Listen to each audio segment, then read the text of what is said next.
Baik, Assalamualaikum warahmatullahi wabarakatuh. Perkenalkan, nama saya Syabina Maharani Zalvena dengan NIM C1C020132 dari kelas R11 Prodi Akuntansi. Nah, di sini saya akan mempresentasikan materi tentang penyusunan anggaran utang dan modal pada mata kuliah penganggaran yang diambil oleh Bapak Wirniaka Putra. Baik, untuk yang pertama ada poin diskusi. Yang pertama, pengertian anggaran utang. Kedua, jenis-jenis anggaran utang. Ketiga, manfaat anggaran utang dan modal.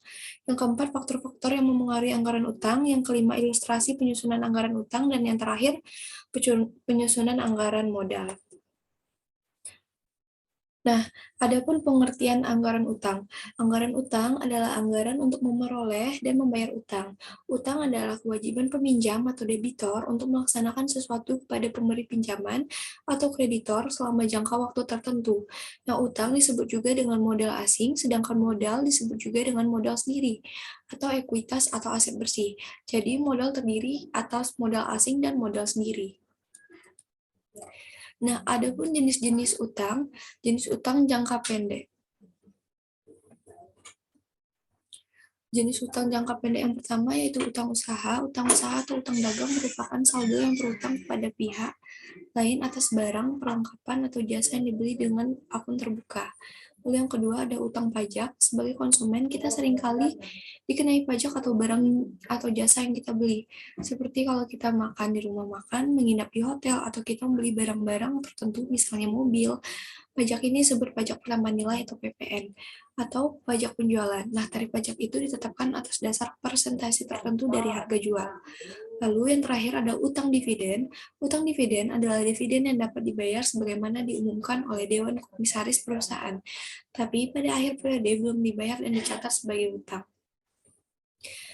Perseroan terbatas yang sudah mengumumkan adanya pembagian dividen kepada para pemegang saham sudah harus mengakui adanya hutang pada saat pengumuman.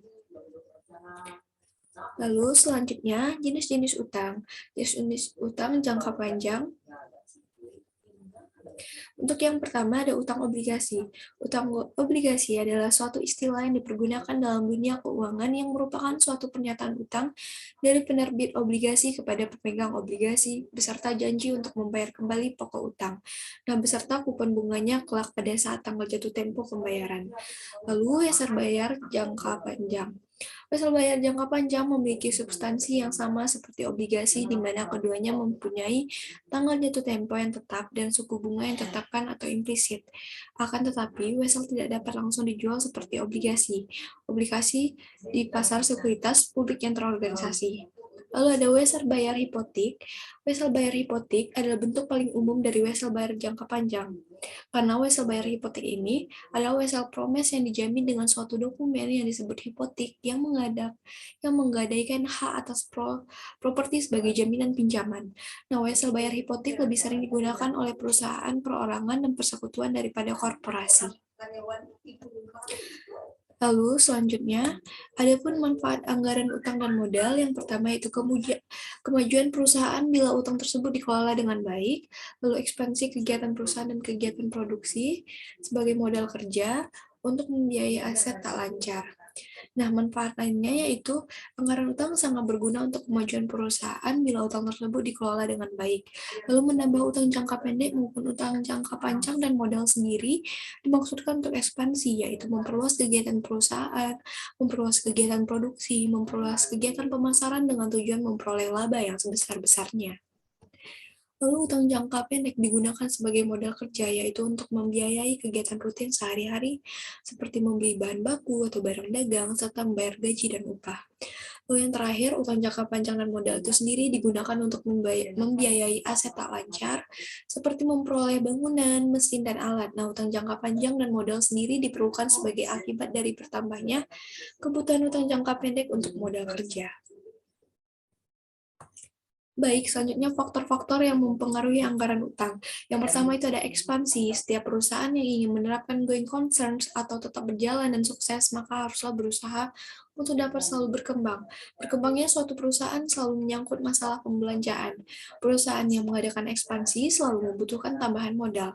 Nah, kebutuhan modal untuk keperluan ekspansi semakin lama semakin besar karena sifat ekspansi itu sendiri dilakukan secara berangsur-angsur.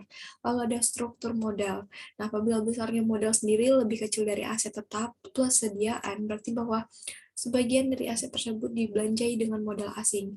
Nah, apabila jangka waktu modal asing tersebut lebih pendek dari jangka waktu terikatnya dana dalam aset tetap tersebut, hal ini akan mengganggu likuiditas perusahaan yang bersangkutan. Baik, lalu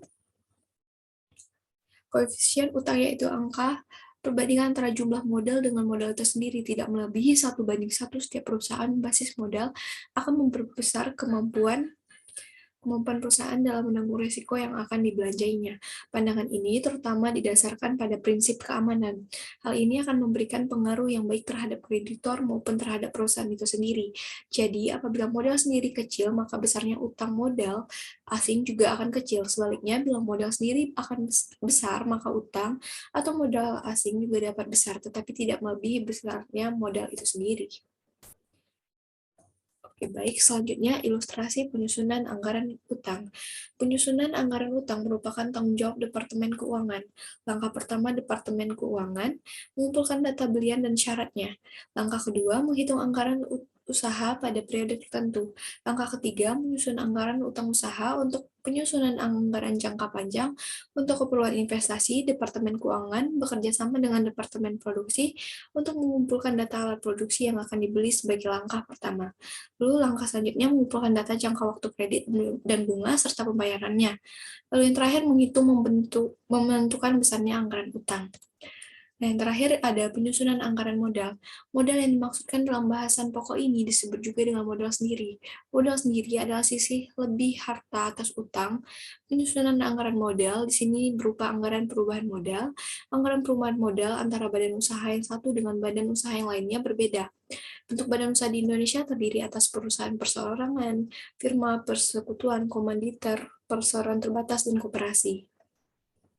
Nah, untuk penjelasan lebih lanjutnya, perusahaan perseorangan atau proprietorship adalah badan usaha yang modalnya dimiliki oleh satu orang dan pemilik dapat menarik modalnya kapanpun untuk keperluan pribadi yang disebut dengan prive atau penarikan oleh pemilik. Nah, pemilik perusahaan perseorangan bertanggung jawab penuh tak terbatas terhadap utang perusahaan. Lalu, firma atau firm adalah badan usaha yang modalnya dimiliki oleh lebih dari satu orang yang bertanggung jawab penuh terhadap perusahaan. Nah, semua pemilik perusahaan boleh menarik kekayaan perusahaan untuk keperluan pribadi atau prive.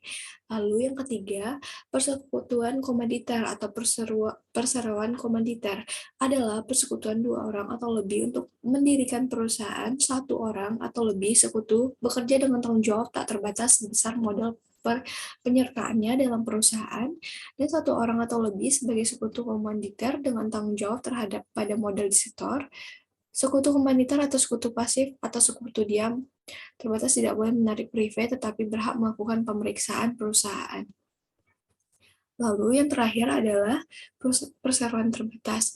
Adalah badan usaha yang modal terdiri atas saham dengan tanggung jawab terbatas pada modal saham yang disetor. Lalu yang kelima adalah koperasi, merupakan badan usaha berbentuk hukum yang didaftarkan pada Departemen Kehakiman dan diumumkan dalam lembaran negara. Struktur modalnya sendiri, koperasi itu terdiri atas simpan pokok, simpan pinjam, simpan wajib, modal cadangan, modal sumbangan, laba ditahan, atau sisa hasil usaha.